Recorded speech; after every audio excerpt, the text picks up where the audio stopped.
বঙাইগাঁৱৰ সৃজন গ্ৰামৰ সমষ্টিত দলঙৰ বাবে দুৰ্ভোগ ভুগিব লগা হৈছে জনতাই। মানা নৈৰ ওপৰত থকা বাঁহৰ দলঙেৰে বিপদ সংকুলভাৱে যাত্ৰা অব্যাহত ৰাখিছে ৰাইজে। 700 ফুট দীঘল বাঁহৰ দলংখনে সংযোগ কৰে 30-40খন গাঁও। 20-25খন স্কুল কলেজৰো শিক্ষাৰ্থীয়ে অহা যোৱা কৰে এই দলংখনেৰে। চৰকাৰ প্ৰশাসন সাংসদ বিধায়কক হাতনি ধৰিও কিন্তু আজিলৈকে সফল নহল জনতা। মানা নৈৰ ওপৰত পকী দলং নিৰ্মাণৰ গুৰুত্ব প্ৰদান নকৰিলে জনপ্ৰতিনিধি বা বিভাগীয় কৰ্তৃপক্ষই। পকী দলং নোহোৱাৰ বাবে পাণ্ডৱ বৰ্জিত নৰাভিটাৰ লগতে পশ্চিম দিশৰ অঞ্চলসমূহ এনেদৰে এতিয়া অহা যোৱা কৰিব লগা হৈছে এই বিপদ সংকুলভাৱে। এই সন্দৰ্ভত আগবঢ়াইছো আমাৰ ককিৰাৰ সাংবাদিক মকিবুল ইছলামৰ এক প্ৰতিবেদন। এই মুহূৰ্তত মই উপস্থিত আছো বঙাইগাঁও জিলাৰ নৱগঠিত সৃজনগ্ৰাম সমষ্টিৰ অন্তৰ্গত নাৰাৰবিটাত।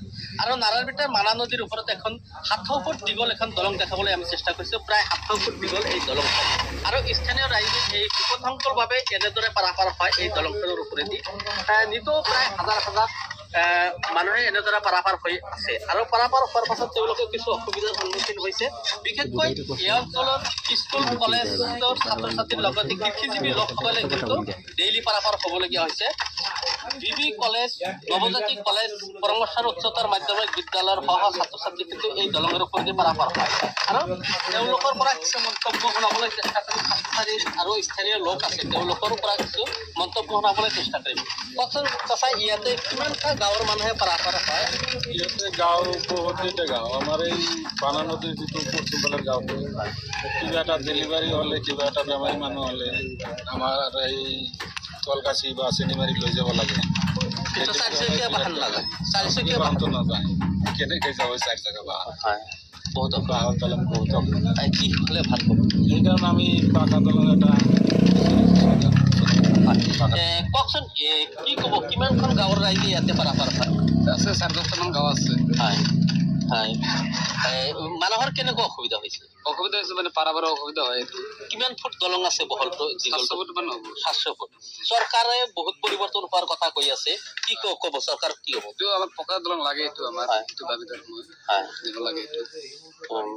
কিমানখন গাঁৱৰ মানুহে পাৰাপাৰ হয় ডেইলি? কিমান মানুহ ডেইলি পাৰাপাৰ? 400-500 মান হয় আৰু ডেইলি হয়। স্কুল কলেজৰ ছাত্ৰ ছাত্ৰী ছাত্ৰ আছে। হয়, আৰু কিছু পথচাৰী আছে।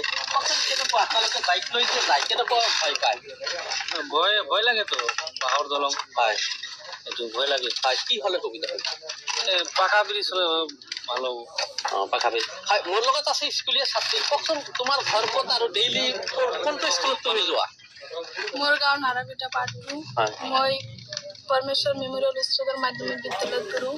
হয়, ইয়াতে কি হ'লে সুবিধা হ'ব? ব্ৰিজ সুবিধা।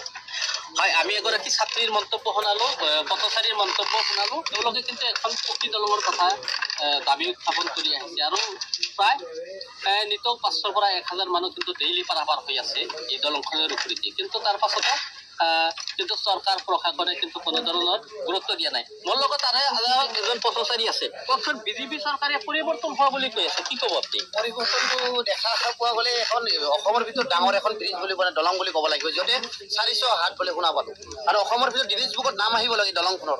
আমি যেতিয়াৰ পৰা দেখা পাইছোঁ দলংখন এনেকৈ থাকে, আৰু ইয়াত পাৰাপাৰ হয়তো টকা দি পাৰ হ'ব লাগে। মই এটা কথা অনুৰোধ জনাওঁ চৰকাৰক যে আপোনালোকে এই ৱাটাৰ চাপ্লাই কিবা নিদি এই দলংখন অতি সোনকালে পকাকৰণ কৰি দিয়ক, কাৰণ ইয়াতে বহুত দুখীয়া মানুহৰ অসুবিধা হৈছে। আৰু ক'ব গ'লে ইয়াতে যিবিলাক ৰোগী লৈ যাতে আমি দেখা পাওঁ আমাৰ চকুৰ সন্মুখেদি, কেতিয়াও বাঁহত তেনেকৈ ভাৰ বান্ধি লৈ আহিব লগা হয়, যিবিলাক মাইকী ডেলিভাৰী হয় বা লৈ যাব লাগে হস্পিটেলত।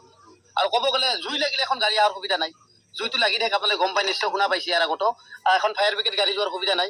অতি সোনকালে যেন চৰকাৰে এই দলংখন মেৰামতি কৰি বা পকী দলং বনাই যদি দিয়ে, মানুহৰ ভাল হৈ যাব। এই গাঁওখনৰ বাসিন্দা, কওকচোন, এই দলংখনৰ ওপৰেদি মানুহে কেনেকৈ পাৰাপাৰ হয়? এই দলংখনৰ ওপৰেদি মানুহৰ বহুত অসুবিধা হয়। বিশেষকৈ আমাৰ বানপানীৰ সময়ত যেতিয়া বাৰিষা আহে, বানপানী আহে, এই সময়ত আমাৰ মানুহৰ যাতায়াত কৰাৰ বহুত অসুবিধা হয়। ইয়াতে ভালকৈ ৰাস্তা ঘাট নাই, এখন দলঙৰ প্ৰয়োজন, পাকা ব্ৰিজৰ প্ৰয়োজন আছে ইয়াতে। বিশেষকৈ মই আমাৰ ৰাইজৰ তৰফৰ পৰা অনুৰোধ জনাইছোঁ যে মুখ্যমন্ত্ৰী ডাঙৰীয়াক যে ইয়াতে এটা ডাঙৰ এটা যাতে পকী দলং এটা বনাই দিয়ে, তাৰ কাৰণে হিমন্ত ছাৰক মই অনুৰোধ জনাইছোঁ। হয়, এই সাংসদ বা বিধায়কক আপোনালোকে কৈছিল নে দলং বনোৱাৰ কথা? আগৰ পৰাই ইয়াতে শুনি আছোঁ যে সাংসদ বা বিধায়কে ইয়াতে এটা পকী দলং বনাই দিব বুলি হৈছিল, কিন্তু আজিলৈকে ইয়াতে একো কৰি দিয়া নাই। না ৰাস্তা ঘাট কৰি দিছে, না ইয়াতে দলং বনাই দিছে।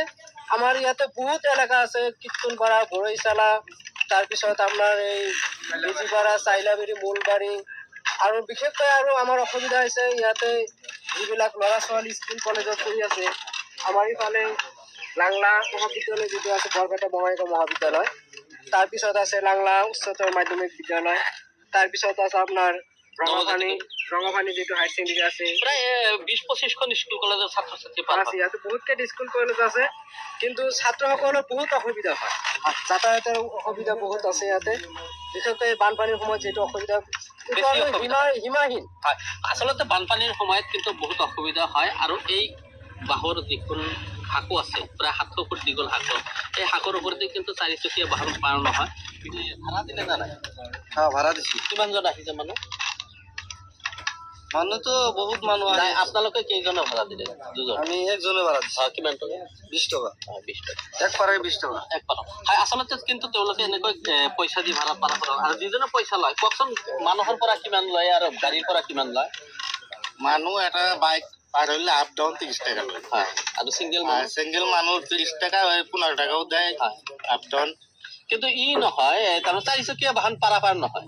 নহয়। হয়, আচলতে ক'ব লাগিব মানুহ বা বাইক এই দলংখনৰ ওপৰতে বাঁহৰ শাকৰ ওপৰতে পাৰাপাৰ হয়, আৰু তেওঁলোকে কিন্তু এই দলংখনৰ ওপৰতে পাৰাপাৰ হওঁতে পইচা দিব লাগে। চৰকাৰে যিমানে উন্নয়নৰ ডাকডল নবজাওক কিয়, বা সাংসদ বিধায়কে যিমানে উন্নয়নৰ ডাকডল নবজাওক কিয়, এই নাৰাবিটাত আহিলে কিন্তু বাস্তৱ প্ৰতিচ্ছবি উঠি উঠে।